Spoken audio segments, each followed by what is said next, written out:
And it just, wait a minute now. So I always kind of write little ideas down just so if I ever need something, it might not be what's in my head this second, might not be what's right in front of me, but I might look over here to the side and go, wait a minute, does that phrase fit? Oh my God, it does. What a And great then you move idea. from there. Yeah. So is that maybe that's the definition of just logical, is that it's a good answer to what you're doing. I don't know. Are there any illogical tunes? I don't know. I do have a question though about slides. So over the years, you've written some actually slamming slides, Anlin McKinney, and a whole bunch of them that are played. And I'm just curious. We didn't hear lots of slides in the general Irish music scene in Chicago back in the day. And somehow along the way, is it because your mom she's from West Limerick, right? Is it going to West Limerick and hearing the music from there, or? Yeah, I think I'm really comfortable with Kerry and Cork slides and polkas. And maybe, I don't know, maybe it's in the genes because my mom was from West Limerick, not that far from, Ballybunion and Listowel and Kerry. And my grandfather really loved Dennis Murphy. And, we kind of almost point that out if you were on the radio, if he was on the radio and we were visiting in Ireland. And my grandfather also had a kind of a style that was that kind of Kerry move, with the nice dips in it. And of course, I love that too. So these nice, remember what I was saying about gliding into beats and where does it all happen? It's God, I'd love to. What's that? Not sure if it's illogical. I just see little bits of the chat. Sorry about that. Karen wants to know, is it illogical found tunes composed by guitarists suit the instrument nicely but are a little awkward on the fiddle? Well, this can be the case, is that something can work not only on another instrument and then not work on my instrument, but you can also have things that sounded good in your head, and when you go to put your fingers on it, you go, well, that's no fun. that's a bit awkward, or so in those cases, I know definitely, and there's lots of different instruments here. I always hear it from flute players, right, Saul? I always hear in flute and tin whistles, they're like, ugh, these are not friendly. Right. They have to our fold up instrument all the time. Yeah. And I try to care. Vonnie Quinn had she wanted to know when Liz said there was a chord that she liked that was making her gravitate towards that phrase. How does that work? Is she thinking, oh, a B minor chord and the guitar would be lovely under that, so I'll make the notes fit with a B minor chord? I just know that when I'm in that A key and when I'm just hitting and against that F, I know I'm going to an F next. I mean, the melody is going.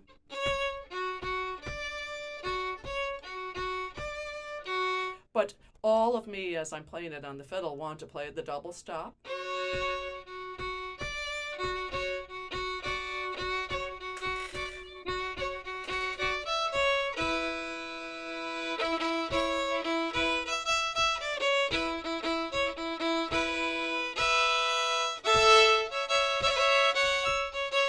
Are you hearing all those little things that are going? Yeah. How much time do you spend? Everything is logical on the guitar is my answer to that question. How much time do you spend composing, would you say? Do you daily work at this? I don't do it daily, but I think if a week goes by and I haven't thought that way, I might go, what would I think of today?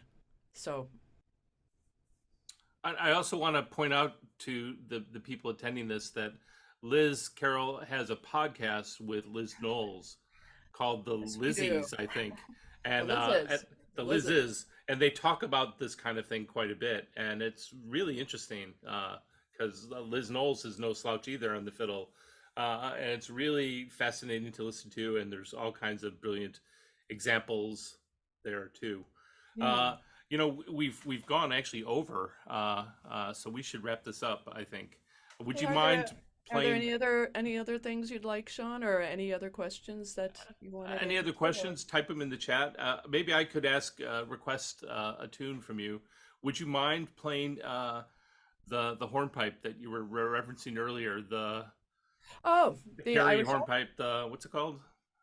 the Drunken Sailor. The Drunken Sailor. Yes, that. I Yeah. was only, I was mentioning this to Sean because another way we could have gone today was just to take a well-known tune and I could just say what the process was of changing it up. I don't know if many people heard that version. It's I brilliant. think, It's I on one of think, your records, right? Yeah. yeah, I think I was going to be doing some gig with my friend Jim Dewan, and for some reason I started thinking, wonder what would I do to the Drunken Sailor, you know? So again, this is kind of like you just kind of go, well, that's a great tune, and what, and so like so the tune goes.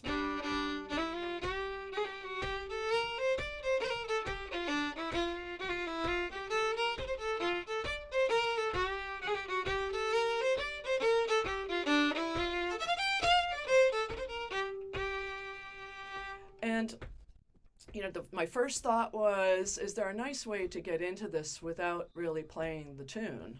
And I kind of ended up with this.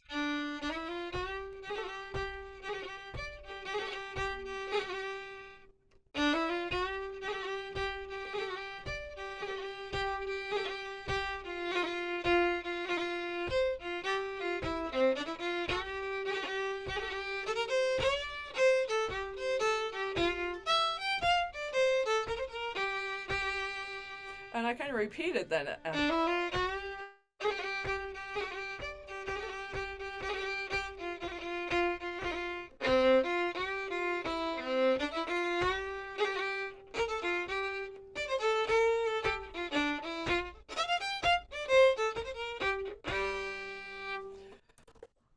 I really enjoyed that day. That's all I can say about that. Is it's like so much fun to do. Dum da yada da dum da yada da dum da yada da dum da yada da dum da yada da dum da yada da dum da dum da da da da dum. So while I was at it, I started figuring out all kinds of little things, and especially in the first part of that tune, when I come back to it, I almost just kind of went, well, what would a classical player do here? So I just kind of ended up doing something like that came out like this.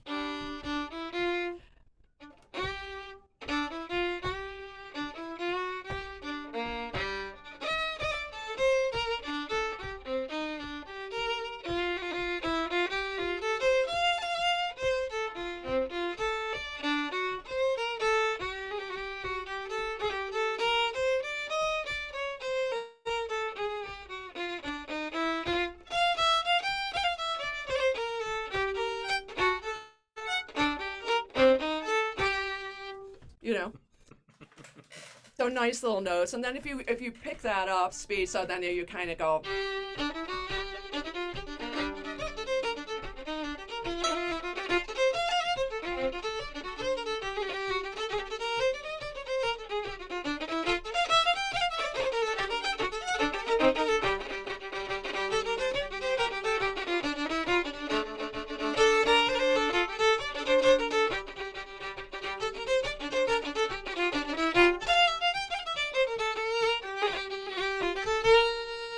You know, a lot That's of fun. awesome. Yeah.